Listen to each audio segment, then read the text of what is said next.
दोस्तों, आज हम आपको एक ऐसी कहानी सुनाने जा रहे हैं जो अभी के समय में काफ़ी चर्चे में है और सोशल मीडिया पर भी सभी लोग इसके बारे में वीडियो बना रहे हैं और एक बुक के बारे में बता रहे हैं जिसका नाम है लूसीफर वॉज इनोसेंट। इस बुक में लिखा हुआ है कि लूसीफर नाम का एक फरिश्ता जिसे गलत समझा गया और स्वर्ग से निकाल दिया गया। तो दोस्तों, चलिए जानते हैं इस बुक में लिखी गई बातों में कितनी सच्चाई है और क्या वाकई में लूसीफर इनोसेंट था या फिर ये सिर्फ इंसानों को बहकाने की एक तरकीब है।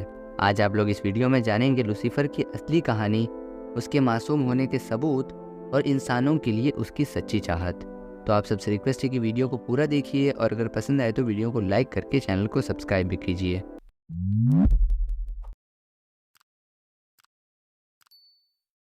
एक दिन स्वर्ग में कुछ नया होने लगा। ईश्वर ने सब फरिश्तों को बुलाया और कहा, मुझे एक नया जगत बनाना है जहाँ पर इंसान होंगे और तुम सबको उनकी मदद करनी होगी। इस बात को सुनकर सब फरिश्ते खुश थे, लेकिन लूसीफर थोड़ा चिंतित था। उसने सोचा, अगर इंसान गलतियां करेंगे तो उन्हें सजा मिलेगी, क्या यह ठीक होगा? लूसीफर ने अपने विचार ईश्वर के सामने रखे। उसने कहा, ईश्वर, क्या हम इंसान को माफ़ी नहीं दे सकते? गलतियां तो सब करते हैं। ईश्वर ने सोचा और कहा, लूसीफर, तुम्हारे विचार अच्छे हैं, लेकिन इंसान को अपने कर्मों की सज़ा भी मिलनी चाहिए। लूसीफर ने अपनी बात को मान लिया, लेकिन उसका दिल अभी भी इंसानों के लिए दुखी था। सृष्टि का आरंभ। ईश्वर ने दुनिया को बनाया और उसमें प्रकृति, जानवर और पौधों को रखा। फिर उसने मिट्टी से एडम को बनाया और उसमें जान डाली।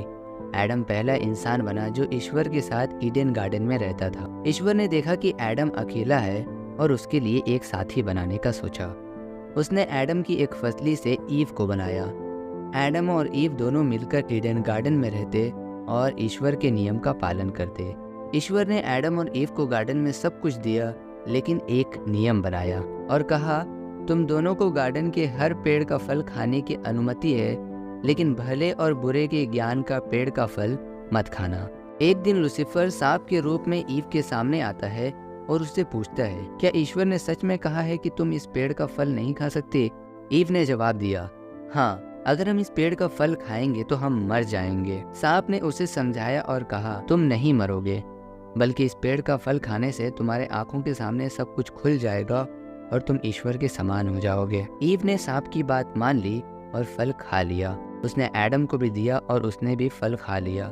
और जैसे ही उन्होंने फल खाया, तुरंत ही उन्हें अपने नंगे होने का एहसास हुआ और वो दोनों खुद को पत्तों में छिपाने लगे। ईश्वर ने उन्हें बुलाया और पूछा, तुमने उस पेड़ का फल क्यों खाया? एडम ने ईव को दोष दिया और ईव ने सांप को दोष दिया। इसके बाद ईश्वर ने एडम और ईव को गार्डन से निकाल दिया और कहा, अब तुम्हें अपना जीवन जीने के लिए कड़ी मेहनत करनी पड़ेगी। एडम को कहा गया कि वो जमीन से अपने भोजन उगाए और ईव को कहा गया कि उसे बच्चे जन्म देने के समय दर्द सहना पड़ेगा। ईश्वर ने लूसीफर को बुलाया और कहा, लूसीफर, तुमने मेरे नियम तोड़ दिए हैं, तुम्हें स्वर्ग से निकलना पड़ेगा। और ईश्वर के इसी फैसले पर आज कुछ लोग इस तरह की बातें कर रहे हैं।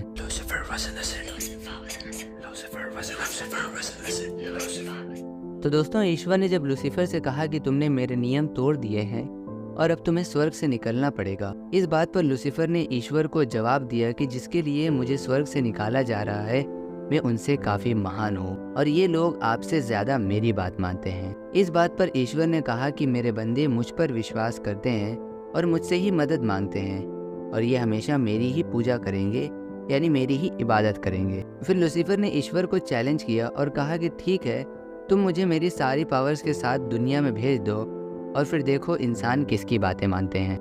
ईश्वर ने लूसीफर के इस चैलेंज को एक्सेप्ट कर लिया और कहा कि ठीक है, मैं तुम्हें तुम्हारी पावर्स के साथ आज़ाद करता हूँ। और फिर इसके बाद लूसीफर दुनिया में आ गया और अपनी पावर्स का यूज़ करके इंसानों को बहकाने लगा और हर वो चीज़ करता है जिससे कि इंसान गलत रास्ते पर चले। दोस्तों, मैं आपको बताना चाहूँगा कि ये लूसीफर और कोई नहीं बल्कि शैतान है, जिसे बाइबल में सेटन के नाम से मेंशन किया गया है। और शैतान का दुनिया में आने का एक ही मकसद था, इंसानों को गुमराह करना, इंसानों से वो सारी चीज़ें कराना जिसके लिए ईश्वर ने उनको मना किया है।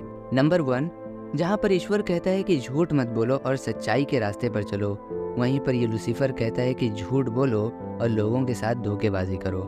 नंबर 2, ईश्वर कहता है कि लोगों की मदद करो, बट लूसीफर कहता है कि लोगों की मदद मत करो, बस अपने काम से मतलब रखो और मौज मस्ती करो। नंबर 3, ईश्वर कहता है कि पड़ोसी को भूखा मत रखो, और ये लूसीफर कहता है कि अपने स्वार्थ के लिए दूसरों का भी छीन कर खा जाओ। नंबर 4, ईश्वर कहता है कि सब लोग मिलजुल कर रहो, लेकिन लूसीफर कहता है कि लोगों से झगड़ा करो और उनकी हत्या करो। नंबर 5, ईश्वर कहता है कि तुम अच्छे कर्म करो, मैं तुम्हें स्वर्ग में उच्च स्थान दूंगा, लेकिन लूसीफर कहता है कि तुम मेरी बात मानो, मैं तुम्हें दुनिया में ही स्वर्ग दूंगा। दोस्तों, अब यहाँ तक आप लोग ये तो समझ ही गए होंगे कि Lucifer wants you to do the bad things, मतलब कि लूसीफर चाहता है कि आप लोग गलत काम करो और शैतान के गुलाम बन जाओ। और दोस्तों, मुझे बड़े दुख के साथ ये कहना पड़ रहा है कि आज बहुत बड़ी तादाद में लोग लूसीफर के गुलाम बन रहे हैं, और वो जिस मिशन से इस दुनिया में आया है, लोग उसके इस मिशन को सफल करने में उसकी मदद कर रहे हैं।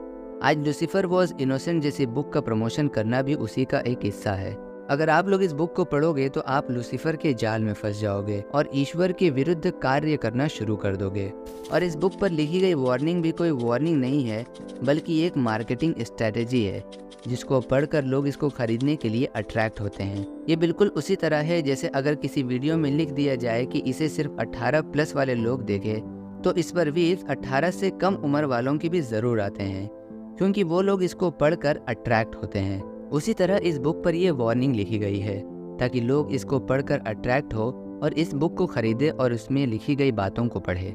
ऐसे किताबों की तरफ अट्रैक्ट होने की वजह एक ये भी है कि आज लोगों ने अपने धार्मिक किताबें पढ़नी छोड़ दी है।